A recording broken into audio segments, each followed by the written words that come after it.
Evaluasi untuk PPKM di Jawa Bali dilakukan setiap 1 kali seminggu.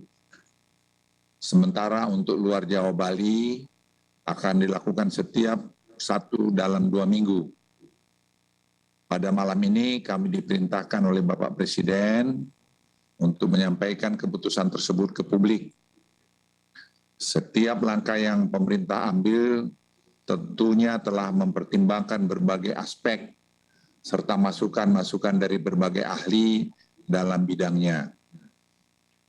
Penanganan di luar Jawa, Bali tentunya tidak bisa serta-merta dibandingkan dengan Jawa Bali.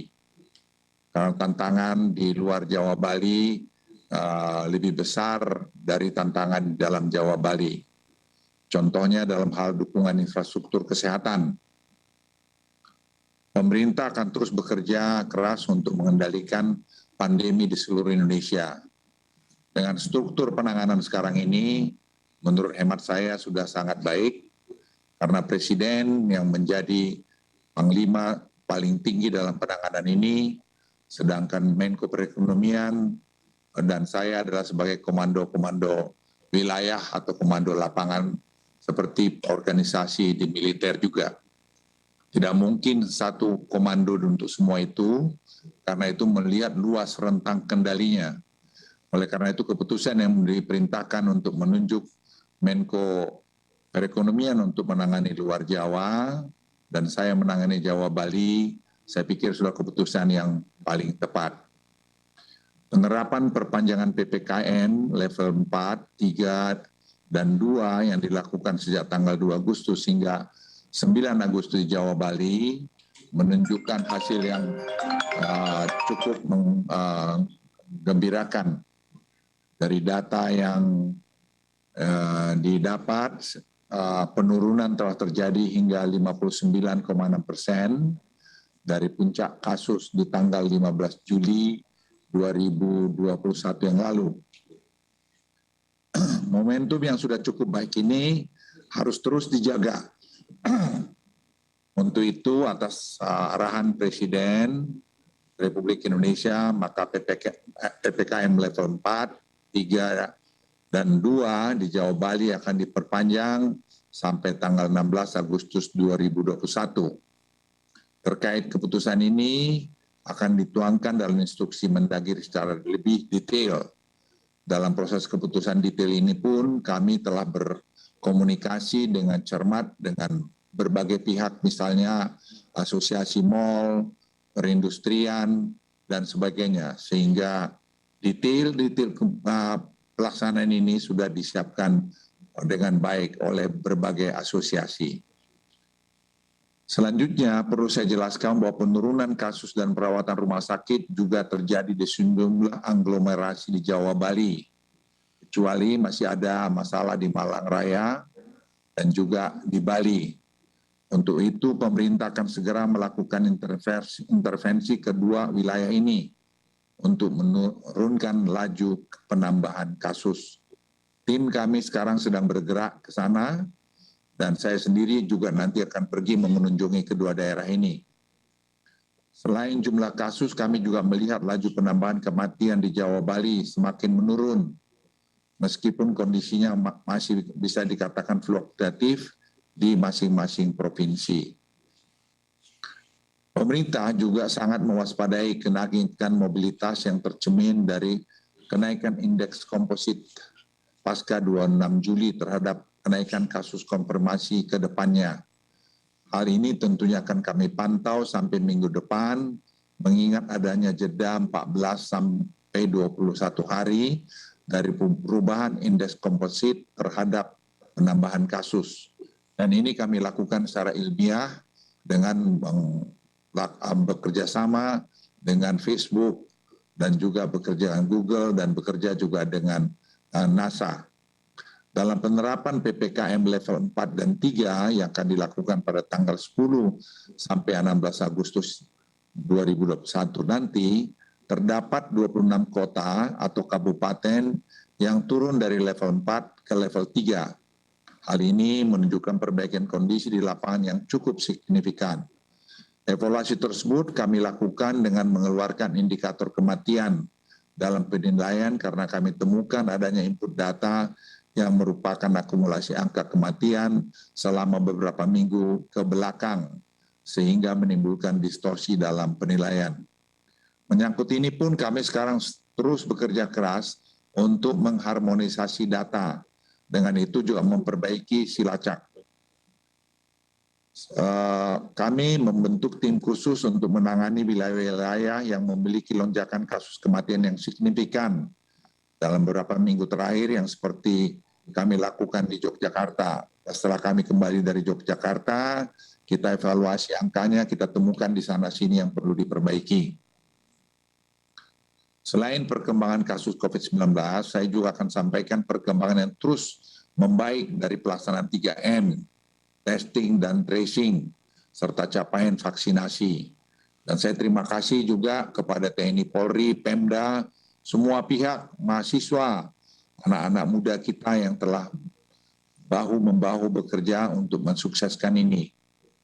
Kepatuhan mengenai menggunakan masker telah mencapai 82%, meningkat 5% dibandingkan bulan Februari-Maret. Dan ini pekerjaan yang tidak mudah.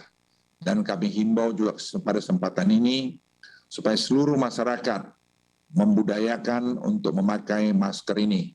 Karena kita mungkin akan hidup dalam bertahun-tahun ke depan dengan masker ini. Karena ini salah satu alat di samping vaksin untuk mencegah penularan varian Delta. Dalam hal peningkatan jumlah testing dan tracing, jumlah spesimen dan orang dites meningkat sangat signifikan hingga 3 kali lipat sejak bulan Mei 2021. Selain itu dari sisi tracing, keterlibatan TNI dan Polri mampu meningkatkan jumlah kontak erat yang berhasil di tracing. Saat ini memang masih ada pencatatan yang dilakukan secara manual untuk aktivitas tracing ini, terutama karena keterbatasan akses internet untuk wilayah-wilayah pedesaan. Namun hal ini akan terus kami perbaiki dengan penambahan jumlah digital tracer lapangan, dan juga perbaikan pada sistem silacak yang lebih adaptif guna mengakomodasi tracing kontak erat yang akan semakin besar hari ke harinya.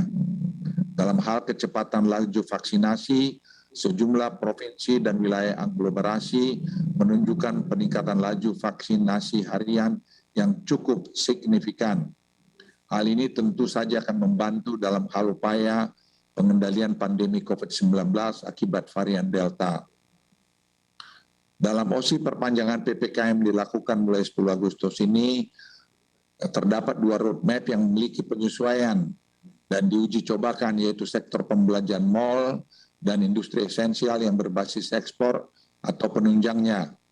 Pemerintah akan melakukan uji coba pembukaan secara gradual untuk mal pusat perbelanjaan di wilayah dengan level 4 dengan memperhatikan implementasi protokol kesehatan. Uji coba pembukaan pusat perbelanjaan mal ini akan dilakukan di Kota Jakarta, Bandung, Surabaya, Semarang dengan kapasitas 25% selama seminggu ke depan. Nah, dengan protokol kesehatan yang ketat. Hanya mereka yang sudah divaksinasi, saya ulangi, hanya mereka yang sudah divaksinasi dapat masuk ke mal dan harus menggunakan aplikasi Peduli Lindungi. Anak umur 12 di bawah 12 tahun dan 70 di atas 70 tahun akan dilarang untuk masuk ke dalam mal pusat perbelanjaan sementara ini. Selain itu, untuk industri esensial berbasis ekspor, minggu ini juga sudah disusun semua protokol kesehatan agar mulai minggu depan juga ini bisa dioperasikan di kota level 4 dengan 100% staf yang dibagi minimal dalam 2 shift. Penyesuaian di level 4 dilakukan juga tempat ibadah. Dalam perpanjangan mulai 10 Agustus, kabupaten di wilayah level 4 dapat melakukan ibadah dengan kapasitas maksimum 25% atau maksimal 20 orang. Kami ingin menekankan sekali lagi bahwa ada 3 pilar utama dalam hal penanganan COVID-19 ini. Pertama adalah peningkatan coverage vaksinasi secara cepat. Kedua, penerapan 3T yang tinggi. Dan kepatuhan 3M, terutama soal masker yang baik. Dalam menangani pandemi ini, pemerintah mengedepankan masalah kehati-hatian dengan baik. Jangan sampai perbaikan yang sudah kita capai dengan susah payah, kemudian menjadi sia-sia. Saya ingin menyampaikan pada Anda semua, semua kita lelah. Bukan hanya petugas, masyarakat lelah. Oleh karena itu, jangan kita sia-siakan kelelahan kita ini karena kita tidak disiplin. Sekali lagi tentunya pemerintah tidak bisa bergerak sendiri tanpa keterlibatan peran serta dan juga kesadaran masyarakat. Masyarakat hari ini diharapkan memiliki kesadaran tinggi untuk berperan penuh dalam terus menjaga protokol kesehatan, utamanya dan melakukan penggunaan masker agar kita semua keluar dari badai pandemi ini. Saya juga ingin menyampaikan pengawasan arahan yang diberikan oleh Presiden kepada kami semua adalah dari waktu ke waktu. Yang menurut saya dengan pengalaman saya sebagai seorang perwira TNI melihat bahwa arahan-arahan ini yang membuat proses pengambilan keputusan cepat yang tidak banyak dibayangkan orang. Kalau teman-teman melihat di dalam proses pengambilan keputusan ini, bagaimana peran Presiden dalam mengarahkan adalah satu, saya pikir, pikiran langkah-langkah yang sangat patut kita apresiasi.